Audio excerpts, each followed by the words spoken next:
मिताली। तो फ्रेंड्स आज हम डिस्कशन करने जा रहे हैं। सबसे पहली चीज तो फर्स्ट ऑफ ऑल मैं आप लोगों को ये बताना चाहूंगी कि ये हमारा जो टॉपिक है, जो भी हम डिस्कस करने वाले हैं, ये इस चैप्टर का लास्ट टॉपिक है। जैसे कि मैंने आप लोगों को पिछले वीडियो में बोला था कि एक टॉपिक के बाद हमारा ये चैप्टर कंप्लीट हो जाएगा। तो इट्स रियली गुड न्यूज कि हमारा एक चैप्टर को कंप्लीट कर लिया हम लोगों ने मिलकर। तो नेक्स्ट वीडियोस हम नेक्स्ट चैप्टर की तरफ मूव करेंगे, करेक्ट। तो लेट्स स्टार्ट। समझते हैं। देखो मैंने लिखा हुआ रोल ऑफ अकाउंटिंग, इससे समझते हैं कि अकाउंटिंग का रोल क्या होता है। बेसिकली थोड़ा थ्योरी समझते हैं। इसका डेफिनेशन कुछ ऐसा है कि बहुत पहले के टाइम में जब बिजनेस रन करवाए जाते हैं तो जब अकाउंट की का जो इम्पोर्टेंस वो फील हुआ, उसकी नीड हमें महसूस हुई, क्या आवश्यकता उसकी महसूस हुई, तो अकाउंट बनाए जाने शुरू हुए। बट टाइम के अकॉर्डिंगली क्या हुआ कि सिचुएशन जब चेंज हुए, टाइम जब बदलने लगे, तो अकाउंटिंग का जो रोल है वो भी चेंज होने लग गया। अब यहाँ पे क्या कह सकते हो कि अकाउंट का जो रोल है, स्टार्टिंग में क्या था कि जो बिजनेस एक्टिविटी होती थी बस उसे अकाउंट रिकॉर्ड करता था और उसके इंफॉर्मेशन को अकाउंटेंट तक पहुंचाता था या फिर बिजनेस के ऑनर को देता था। बट यहाँ पे टाइम के अकॉर्डिंगली, सिचुएशन के अकॉर्डिंगली अकाउंट का जो रोल है वो काफी वाइड होता चला गया। जैसा कि आप लोगों को बोर्ड पर लिखा हुआ मिल रहा होगा कि मैंने कुछ पॉइंट्स लिखे हैं इसके रोल के अकॉर्डिंग। तो let's start one by one सारे पॉइंट्स को डिस्कस कर लेते, समझ लेते कौन कौन सा रोल होता है, अकाउंट का क्या क्या रोल है, किस किस सेक्टर में रोल है। देखो यहाँ पे रोल ऑफ अकाउंटिंग जो है, role of a language. Accounting का रोल क्या है, एक भाषा के रूप में भी इसका योगदान है। जैसा कि आप लोगों को पता है कि accounting is a language of business बोला जाता है। अकाउंटिंग को बिजनेस का लैंग्वेज बोला जाता है, दैट मीन बिजनेस की भाषा है ये। बिजनेस की भाषा क्यों है? क्योंकि बिजनेस खुद तो आकर कुछ बोलेगा नहीं, तो बिजनेस के बिहाफ पे कौन बोलता है? अकाउंट बोलता है। दैट मीन्स क्या, अकाउंट सारी इंफॉर्मेशन को लाकर देता है कि बिजनेस में क्या चल रहा है।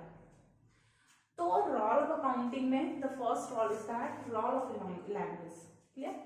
सेकंड है आपका role of determining the net profit. देखो पहले के टाइम में स्टार्टिंग में अकाउंट का रोल बस चीजों को रिकॉर्ड करना होता है। अब क्या है कि जो अगर नेट प्रॉफिट कैलकुलेट करना है, दैट मीन्स नेट प्रॉफिट या फिर नेट लॉस कुछ भी हो जाए, दैट मीन्स बिजनेस की जो प्रॉफिटेबिलिटी है,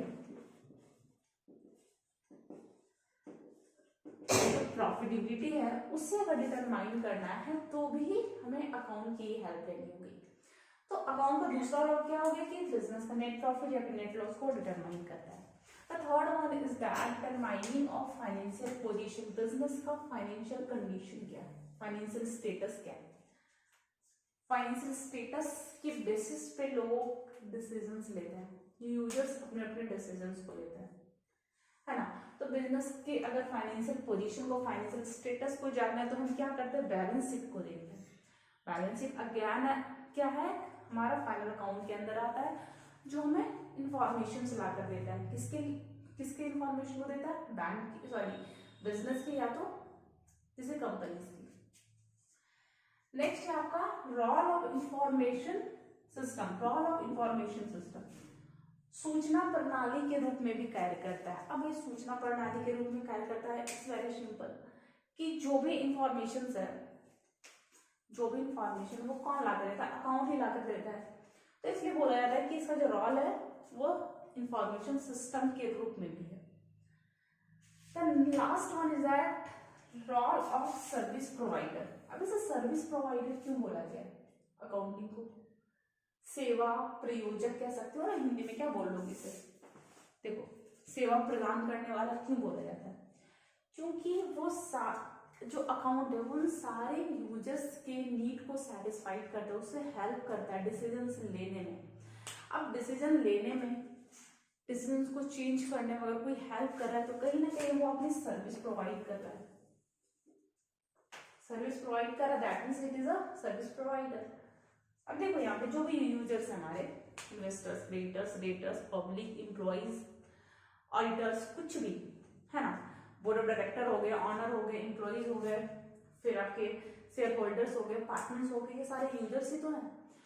तो ये हेल्प कर रहा है इन सारे यूजर्स को डिसीजंस को लेने में, किसी कंक्लूजन तक पहुंचने में। ये सर्विस प्रोवाइड कर रहा है account, that's why it is called a service provider. तो बहुत बड़ा टॉपिक नहीं था, बहुत ही सिंपल सा था, इसे बस डिफाइन करने की बहुत जरूरत नहीं थी, बट मुझे लगा कि इस टॉपिक को भी कंप्लीट किया गया है ना, किसी भी टॉपिक को स्किप नहीं करना है हमें। तो आई होप फ्रेंड चीजें समझ में आ रही हो, है ना। तो नेक्स्ट वीडियो से हम नेक्स्ट चैप्टर की तरह मूव करेंगे, जो कि बड़ा ही इंटरेस्टिंग है। अभी तक की जो भी आपने थ्योरीज पढ़ी, थोड़ी सी बोरियत फील हुई होगी, बट नेक्स्ट टॉपिक से प्रैक्टिकल क्वेश्चन तो नहीं करने वाले, बट हम टर्म को ही समझेंगे, बहुत इंटरेस्टिंग टर्म को समझने वाले। तो मिलते हैं अपनी अगली वीडियो में, तब तक के लिए take care and thank you so much.